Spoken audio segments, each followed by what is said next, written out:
welcome back to the TWU Local 591 podcast. My name is Gary Scheibel, your local president. This is our weekly membership video update podcast. Joining me today is Chris Horvath, your executive board member at large. All right, Chris, you want to handle the peer support update? Sure, Gary. Peer support EAP and benefits for voluntary union insurance benefits. If you have any questions or need to file a claim, this is a reminder to contact the benefit counselors at EFP at 1-844-606-0524 to have them help you.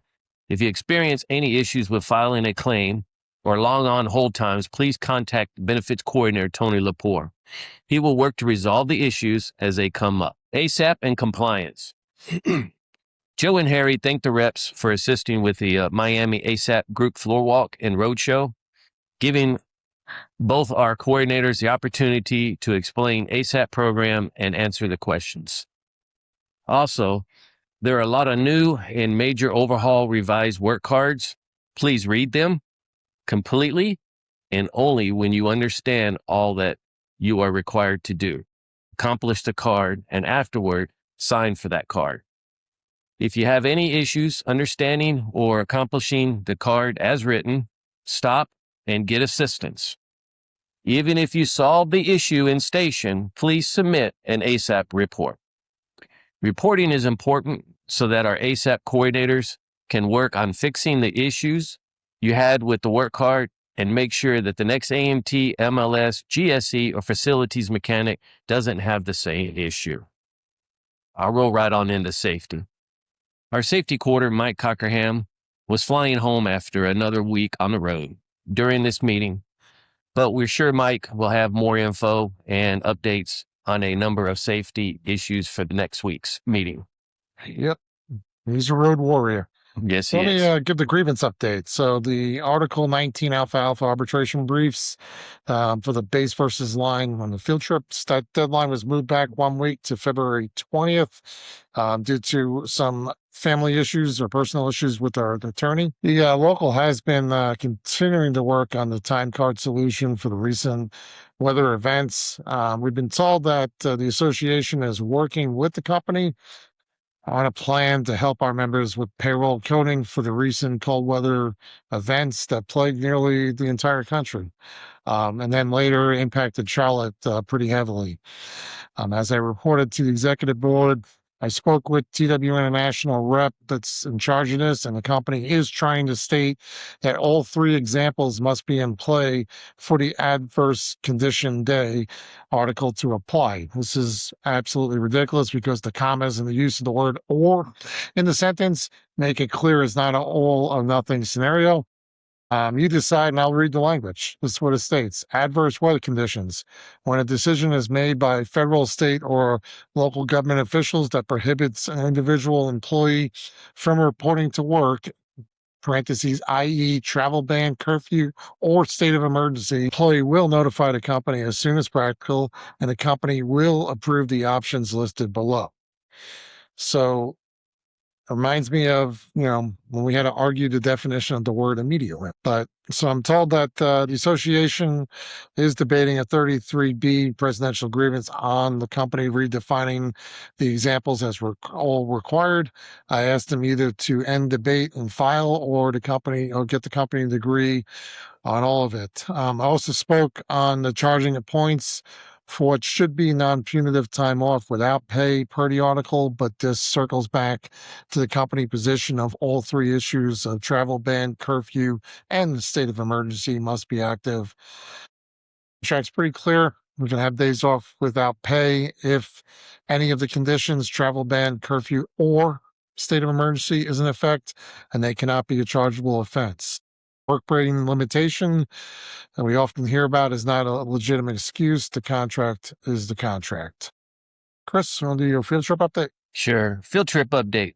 This week I reported for the February 13th that I had 29 line field trips and we had 3 base field trips. I would also add, because I was singled out with the false claim, the false rumor was the union was stopping some stations from getting field trips. No one in the union controls what station goes on any field trip. The company has that right within the line or the base scopes of work. Anyone claiming otherwise is not being truthful. Field trips are called by the MOC, the Maintenance Operations Control, and not by the union or even a station. Once MOC calls a field trip, they then call that station management to ask if that station can support the field trip. Station management decides if their station will support that field trip or decline that field trip on your behalf. Ever since the JCBA was ratified, we have seen many bizarre station choices by MOC when calling field trips. Field trips where AMTs fly through a Class 1 station, and that same Class 1 station could have supported the field trip directly. Happened this last Friday with Orlando going to Montego Bay by way of a connection in Miami.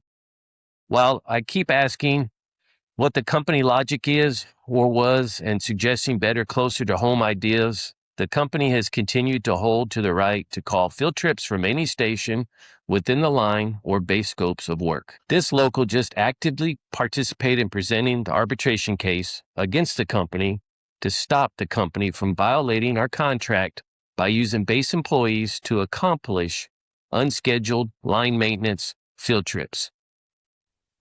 To be clear, no union rep has the authority to get you or to give away your field trips. That decision and responsibility falls under management in our contract. There's no need for these types of false and/or divisive claims to fester when the answer is right in the contract. If you hear comments or rumors like this, really frustrating false rumors, just contact us at info@local591.com and we will investigate and address it. Yes, we will. Let me see. We're rolling the membership meetings. Our next national membership meeting are scheduled in the Central Region in ORD on Wednesday, February 18th. We are working on station visits this month to Pittsburgh and Atlanta. And we continue working on planning additional stations visits as well.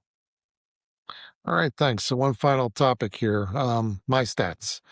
This topic keeps getting more and more frustrating. First, let me be very clear. We have a collective bargaining agreement, which protects our pay and our hours of work. Crew chiefs, we do not come into work on our own time and do work for the company for free. The company cannot pay easy hours or job continuation prior to the start of your shift. 4 hours early call-in is the only way someone can come in to work for prep work, like crew chiefs organizing their crews. If the company needs more workers, they have ways to fix it. They can hire more workers or they can use overtime.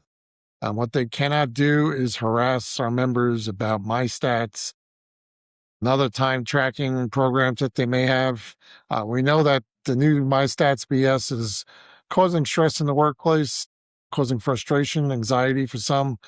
While we don't have the numbers in front of us to prove it right now, we do suspect that all the stress, frustration, and anxiety caused by the company's My Stats push may be having a bad effect on compliance and safety, with more injuries and more maintenance errors due to the greater distractions from these programs. We need every member to be on the same page here. If the crew chiefs are scheduled to start before their shift, great.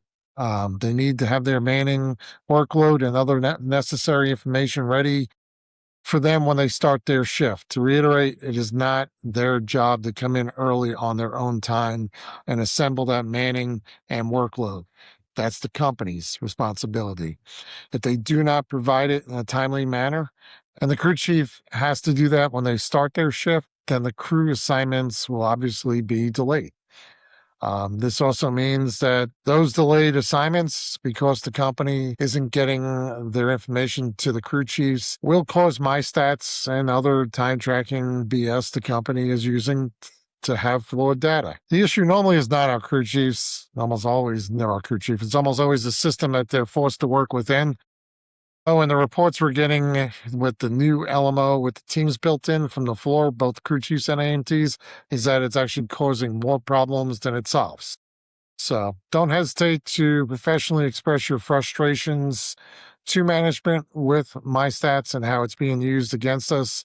Again, be professional about it. If you're not comfortable doing such, or maybe worried that You might not be able to keep your cool, which I get it. It's very frustrating. Get with one of our local 591 representatives first before you ever speak to management, and have your union representatives help you demonstrate the problems to management. Lastly, I had some members inquire about the APFA's picket and what is my stance with the leadership of the company. I made my stance rather clear in last week's podcast, so just scroll over. It's one of the last topics in last week's podcast. I think it was called American Leadership, and you'll be able to get up to date on that. So that is our podcast. Anything else, Chris? No, just take care of yourself out there. All right. And a reminder, we do have a 591 Facebook page and also the YouTube page, which please subscribe to both so you get updates and notifications as new information is posted. And as always, any thoughts, issues, or suggestions for future podcasts, please send them to info@local591.com. In the meantime, hope you all have a great week and please stay safe.